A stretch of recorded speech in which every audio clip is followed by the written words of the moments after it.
I want to take a few moments today and hopefully to be a little bit provocative and talk with you about sustainability at a little higher level. That's not to say that sustainability on individual farms isn't an important thing for all of us to be talking about and engaged in, and it's certainly an important thing for the university to be providing knowledge and technology for. But there's an emerging dialogue that I think is important for us to discuss. And I think I have historically been troubled by the notion that sustainability is a concept that only applies to alternative agriculture or to small farmers and so forth. And I think that's been the perception over time, over the last couple of decades. In my view, sustainability is a concept that applies to all of agriculture and to all of food production. It isn't a concept that's limited to small family farming operations. It's a concept that ought to also be applied to commercial agriculture. And we ought to think about it in that context as we move forward. And I also want to say at the outset that it's my personal view that as we look to the future, supporting through the university's efforts and through our public policies and other activities, a very diverse range of food production systems is important to the long-term health of the food production system generally.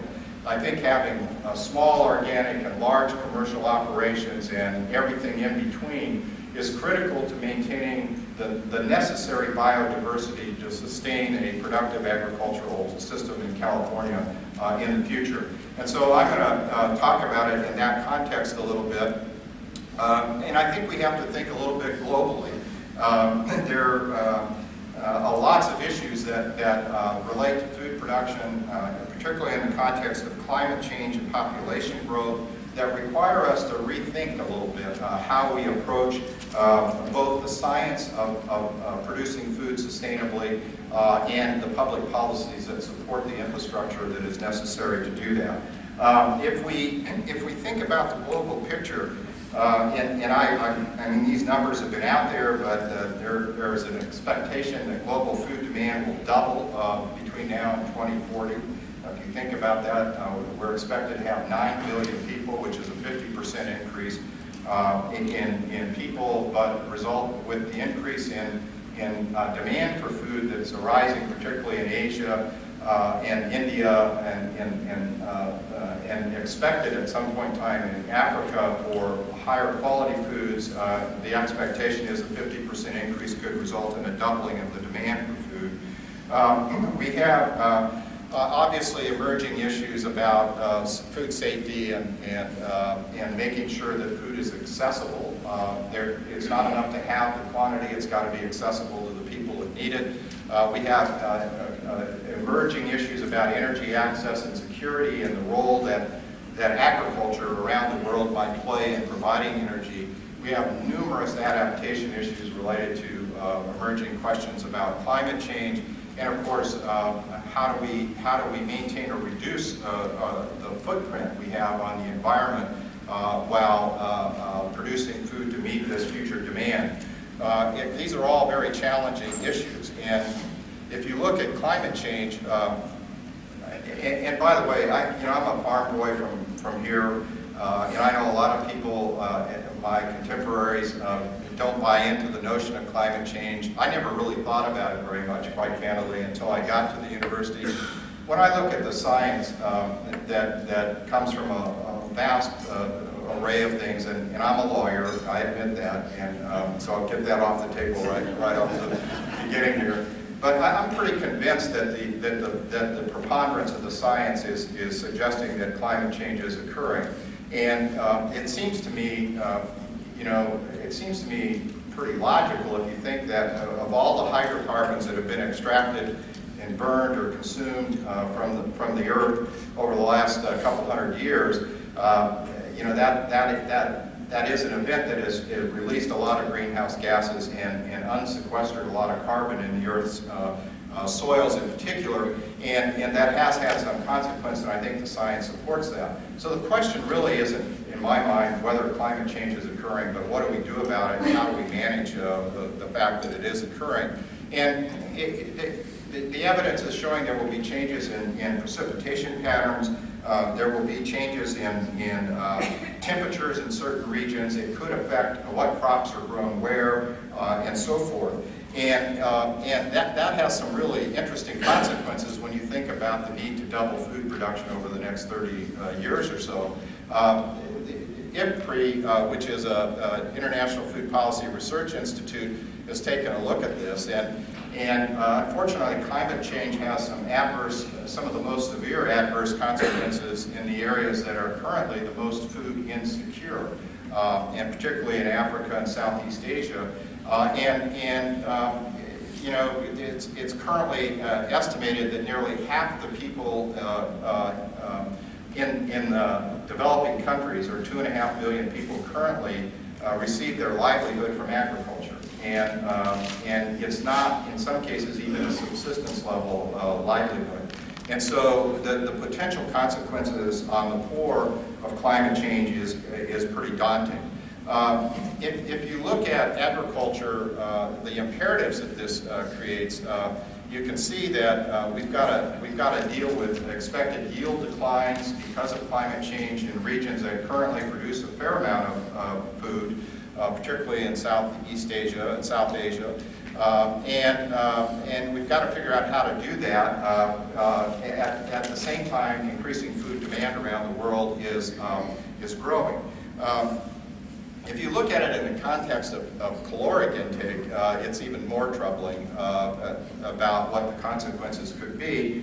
And what is happening, of course, is as people's incomes have been rising, particularly in Asia, they have been demanding higher quality calories and proteins and nutrients. And that is putting increasing demands on the food production systems that could be adversely impacted by climate change. There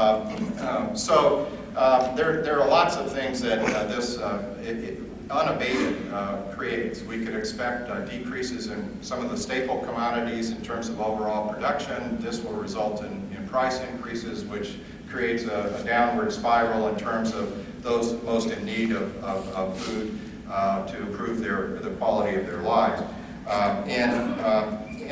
It seems to me, if you think about it, this creates some really interesting opportunities for us, and particularly in agriculture, and I would suggest even in California. And we haven't, unfortunately, really been engaged in the dialogue very much from an agricultural perspective. I've been participating in a couple national and international groups that have been wrestling with these issues and trying to figure out, both from a policy perspective and a science perspective, what should we be doing. And there are precious few people that represent leadership in U.S. agriculture that are engaged in those discussions. And the unfortunate thing is something is going to be done, and it may be done without our presence at the table. And I certainly don't want the weight of the agricultural world in the United States on my shoulders, nor do the few of my colleagues who are engaged in this want that responsibility. We need agricultural leadership involved. The key message, I guess, is I support, which has been developed by this particular group that is assessing the need for agricultural knowledge, science, and technology for the developing world in the context of climate change, is that there are a whole host of reasons why we've got to be engaged and why we've got to be thinking about science and technology as a part of the solution to meeting the future food demand. And I won't go through each of these points, but they're vast and they're significant international issues that we're going to have to grapple with.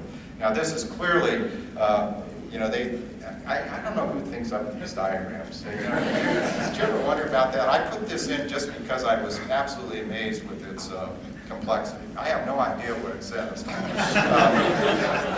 Actually, I do. I mean, the basic idea is that there's an assessment process that is a result of goals and objectives that we define, both in terms of food production, in terms of sustainability, and there are many indirect and direct drivers, and you've got to figure out the optimal balance of all of those issues in a way that allows us to be the most efficient we can in meeting these various objectives. So the bottom line is where I started, is I think a sustainable international global food production system has got to be multifunctional. It's got to meet many demands.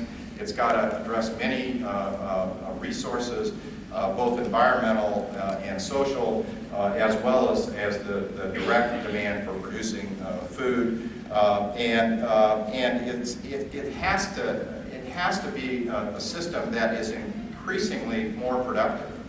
And this is where I think there's a challenge. Michael suggested that we will have a debate over the next 50 or 100 years in California about what role we play in a global marketplace. And that may well be true. But I would suggest, regardless of where California is, if we're going to meet global demand, we've got to increase globally the productivity of our existing resources in order to feed the world population. I would suggest some of that's going to occur in California, and I would even suggest that proportionally we'll be doing our share if I were to prognosticate 100 years down the road. But and this is where there's beginning to be a bit of a divergence, I think, of some of the sort of historic either-or discussion about sustainability versus commercial agriculture and so forth. I think there's an increasing recognition, even by conservation organizations and others, that we can't meet global demand without improving productivity, not just in commercial agriculture, but in local food systems, in sustainable food systems, in organic systems, and so forth. And that's going to require a judicious use of technology and science to improve productivity, and to use technology and science to minimize impacts on the environment and on social infrastructures and so forth as we move forward. And I think if we're successful in doing that, then we can achieve a lot of very important things. And these are just a list of some that occurred to me and I threw on the screen here. But the take-home message is, I think, that if we're going to create a global system, it's got to be integrated, and it's got to be a food production system capable of meeting the demand of a growing population with a healthy quality of life and contributing in a measurable way to improving the global climate. Now, what does the last piece of that mean? I think the sea change I see in the policy dialogue at the national and international level is that people historically who have been anti-intensive agriculture are now recognizing that from a global climate perspective, we're better off to produce more on the land we currently have than we are to reduce the intensity of agriculture and chop down more of the rainforests in the Amazon and other places to create the production base necessary to meet world demand. So we're sort of in a benefit risk analysis here. Is it more important to improve productivity, assuming we can use science and technology to also minimize the impacts of increased productivity, than to keep expanding our resource base by expanding the areas in particularly South America and the Malay Peninsula and Indonesia and so forth to increase the production base. And I think people are starting to recognize that a more intensive agriculture, regardless of the production system, whether it be a small organic system or a large commercial operation, has benefits from a global scale by reducing or not causing an expansion of the footprint of agriculture globally. These are difficult questions and questions that I think are going to dominate the policy dialogue over the next decade, and ones where I think agriculture has to be at the table. And it's I think an opportunity also for us.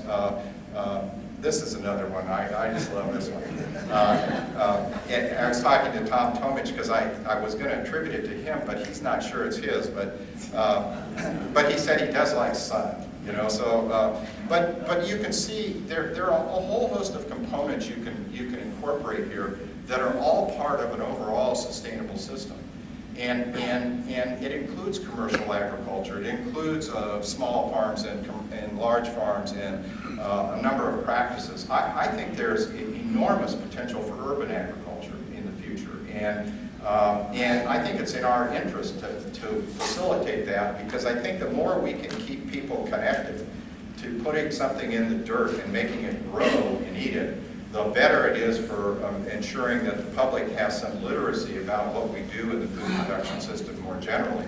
And I spoke a couple of weeks ago at a planning retreat of the Metropolitan Water District of Southern California, looking at what are they going to look like in 2060. I won't be looking in 2060, I'm pretty certain of that, but I made a strong pitch for them that, notwithstanding that, you know, commercial agriculture in vast regions of the metropolitan service area doesn't exist anymore, or exists in a fraction of its former self. They still have Ventura County, they still have parts of Orange County and Riverside County and other places that have substantial agriculture. There's an enormous floriculture nursery business in northern San Diego County and Orange County and so forth. But they have very significant opportunities, I think, to foster urban agriculture projects that connect people directly with the process of growing and producing food, and that they should, as the largest public agency in the United States that is not a state. Did you realize that the Metropolitan Water District's geographic area is larger than every other public agency that's not a state, and it's significantly larger than about 50% of the states. They have an opportunity to help develop policies that promote an urban agriculture that helps us keep people connected with the process of growing food. I think that's a real exciting opportunity, and it's certainly, in my view, a part of an overall strategy that recognizes the value of a variety of production systems and helps people keep connected to the process of growing food. We have enormous challenges, and you all know those challenges. I spent 25 years as a water lawyer fighting battles in this region, representing south of the Delta interests primarily. I negotiated the settlement on the San Joaquin River, which I spent, that was a case that was settled on the 20th year after it was filed. So I actually had long, wavy hair when the case was filed. Was a relatively junior lawyer, and just happened to have a client in that case. And so 20 years later, it was finally settled. But there are enormous challenges, but we shouldn't be put off by the challenges. We've had big challenges before, and we typically meet those challenges and figure out how to deal with them, and we move on to the next one. And those are competition for water, certainly. I would say competition for resources more generally, including land, are going to be issues.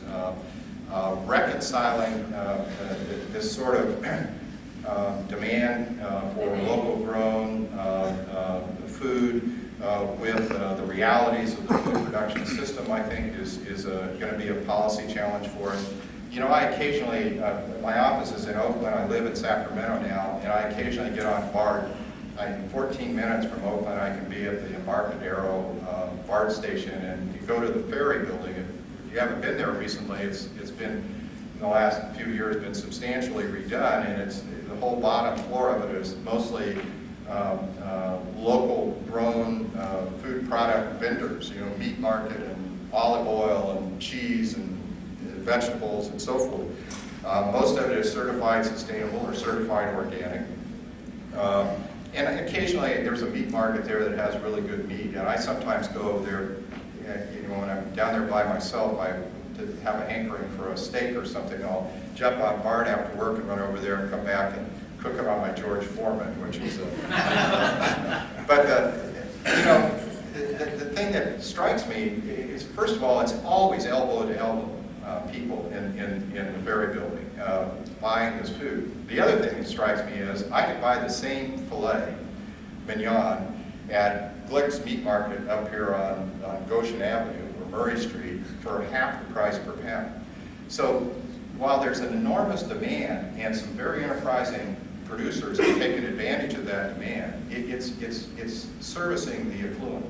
It's not servicing the muni drivers or the BART drivers and so forth. They're still going to Safeway or Walmart or Target or some other market. The point is there's a vast range of demand out there too, and that demand can be filled by a variety of different production systems. And so these are all very exciting challenges. There are things that I think should influence the way we think about organizing our science and education. They shouldn't be things that producers are thinking about.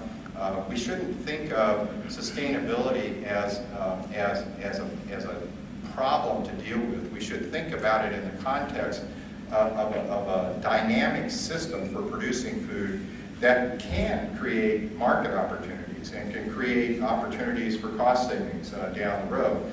I was just talking to Paul Muller, and we have a common friend, Tony Turkovich, who is a very good friend of mine who farms in Winters, California, a fairly substantial farmer, who has dramatically reduced the cost of producing his canning tomatoes by being kind of on the cutting edge of conservation tillage in the tomato business.